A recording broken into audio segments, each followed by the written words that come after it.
What if I told you the scariest sea monster isn't the Megalodon? Deep beneath the ocean, far below where sunlight dares to reach, lies a place of nightmares. The Mariana Trench. Down there, nature has created creatures so terrifying, so alien, they'll make your skin crawl. But before we plunge into the abyss, make sure to subscribe to Wowverse. Can we reach 1 million subscribers before the end of this year? With your help, we absolutely can. Now, brace yourself for the 10 Mariana Trench creatures that are scarier than Megalodon.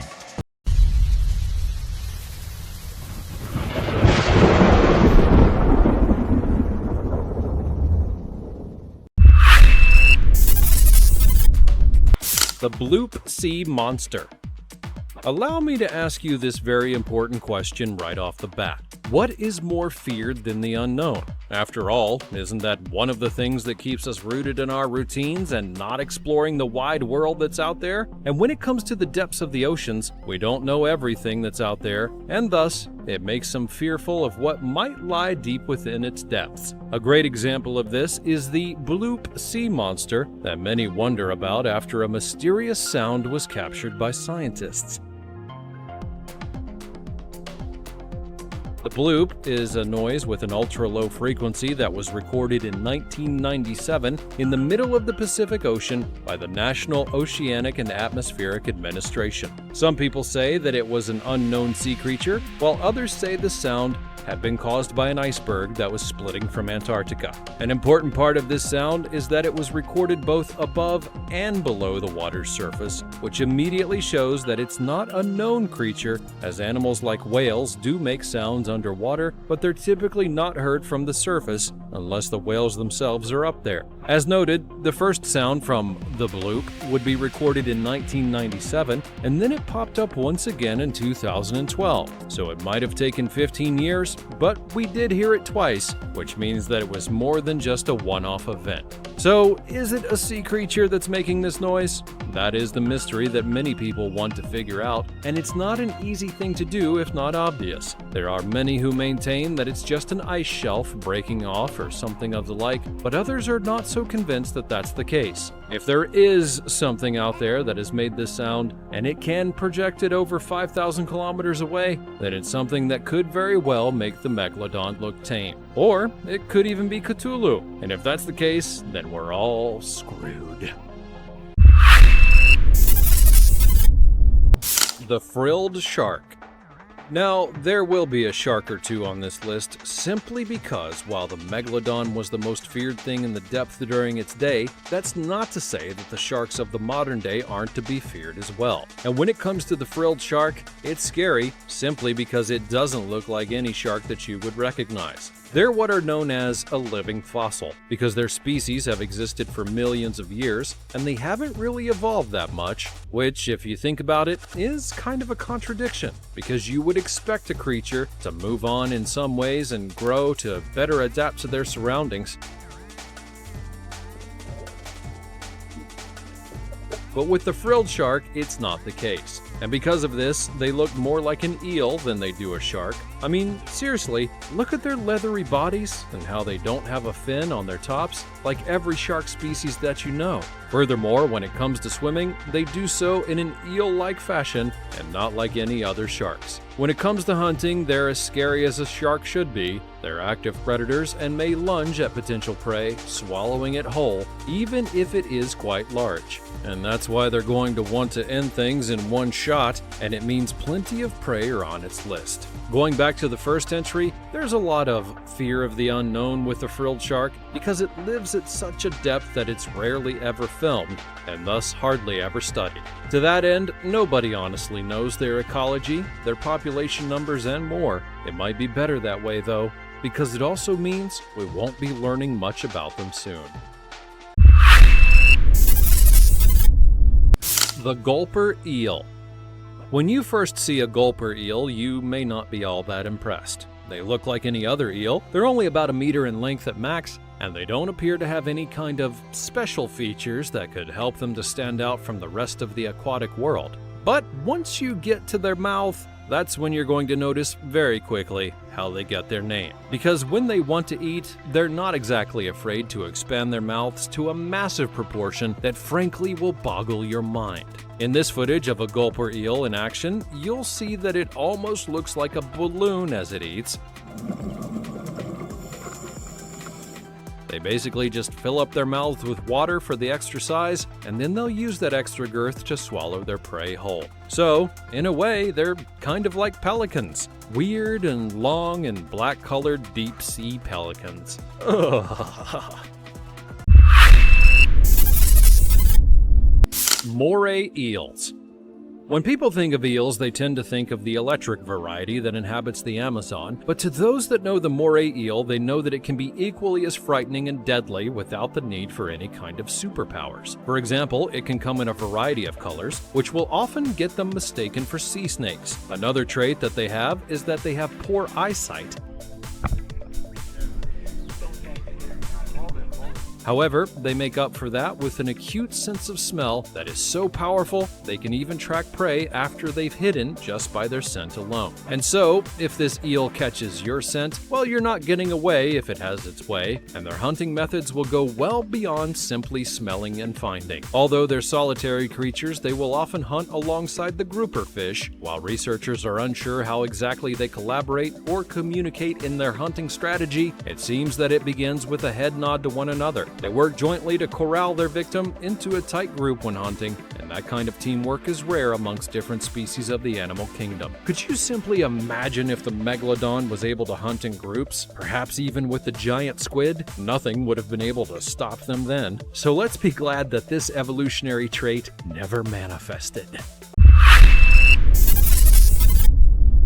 The sarcastic fringe head. When you're in the depths, and you know that a predator is coming at you, you only have a few options to escape with your life. You can either attack them and hope that you beat them back, you can flee and hope that you get away, or you can intimidate them and make them think that you're a whole lot more dangerous than you actually are. The last option is the trademark of the sarcastic fringe head. This fish is not unlike a certain lizard on the surface that looks small when you see it from afar, but then when they get aggressive, they'll open up their mouths and expand their necks to try and have a bigger appearance. When two fringe heads have a territorial battle, they wrestle by pressing their distended mouths against each other. They press against each other until one of them is able to bite the other's head. Wow, what a whole lot of fun that is. Deep sea hatchetfish. You're going to notice that a lot of these creatures have deep sea in their names. Furthermore, some of these fish do have a great range, so that name could be a misnomer at times. Regardless, this is one freaky fish because of how it uses light. And no, it doesn't use it to lure fish to them so that they can be eaten. It's quite the opposite, actually. They use a skill called counter-illumination. Essentially, their organs will emit that light to shield them from view by predators below. If you think of it like this, just imagine that you were above someone, and you could shine a light down on them to make it look, from their perspective, that they were looking up at the sky above you instead. You'd be invisible to their sight, and that's what the hatchetfish does. How did it learn such a useful skill? Well, I simply choose not to ask such questions. The stonefish. What does it mean to be scary? Well, to many, it's having an intimidating appearance that can chill you to the bone. But another thing that can make an entity scary is that simply touching them can spell some doom for you. Now, there are many venomous creatures in the deep that are scary, but few are as lethal as the stonefish. The stonefish is the most venomous fish in all of the ocean, and many people have died after becoming stung by one. That's not an exaggeration either. For example, in Australia, there are almost 1,000 stings reported by the stonefish every single year. And if you think about it, it means that there could be almost 1,000 victims of this single fish, and all it has to do is sting them to cause it. Before you go panicking though, there is an antivenom for the stonefish, but that doesn't make it any less terrifying. Here's where we have a bit of the good news, bad news scenario. The good news is that the stonefish does not seek out humans to attack them. In fact, they're ambush predators. preferring to let the prey come to them. The bad news, though, is that they're masters of camouflage, which also means that a stonefish could be right near you, and you would never know it until it was possibly too late. So even if you do think that you've been stung by the fish, you're going to need to get out of the water and seek treatment, because you'll know you're in trouble when your body begins screaming in pain. The venom is so strong that it can literally stop your heart. And one of the ironies of the stonefish is that, not unlike the pufferfish, there are some nations that actually like to eat the fish. They simply cook the venom out of it and dine like there's nothing wrong. This is why I fear for humanity at times. Atlantic wolffish. Atlantic wolffish are a special fish because they're named after wolves, and wolves are amazing. But seriously, people looked at the teeth of this aquatic creature, and that's when they realized that it had a kind of wolf's scowl, and thus they named it the wolffish. In spite of their slightly ferocious appearance and large teeth, the Atlantic wolffish is not aggressive. They feed on slow-moving or sedentary prey, such as sea urchins, crabs, mollusks, and large snails. And so what makes the fish scary? Well, it's all about how you survive in these waters. The wolffish is so adaptable that it can actually survive in 0 degrees Celsius. They have literal antifreeze in their blood, which helps them to survive the cold.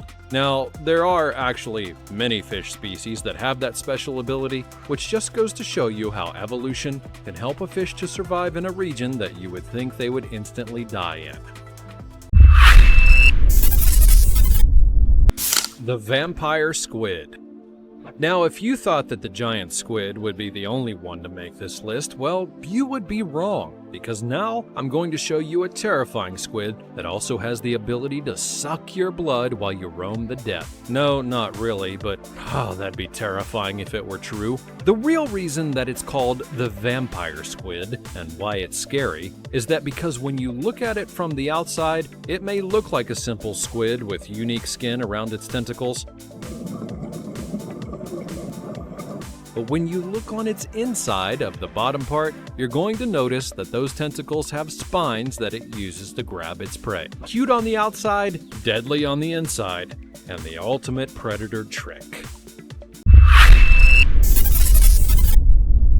Headless chicken monster. There are so many jokes that I could make here, but I'm getting close to the end and I'm not exactly going to do that. No, I'm not scared to make the jokes. Don't call me chicken. The headless chicken monster is a deep-sea swimming cucumber, I know, that looks like a decapitated chicken, hence the name. Now, seriously, when you look at the thing, you may think that you're looking at a roaming piece of meat, but no, it's actually a living thing, for better or for worse. And another freaky thing about it, it doesn't have any bones, but it does have muscles, and it uses them to barely have the functions to keep itself alive. Sometimes, you just have to wonder why things even exist in the first place. So, still think Megalodon rules the deep? Think again. Don't forget to like, share, and subscribe, and keep your lights on tonight. This is Wowverse.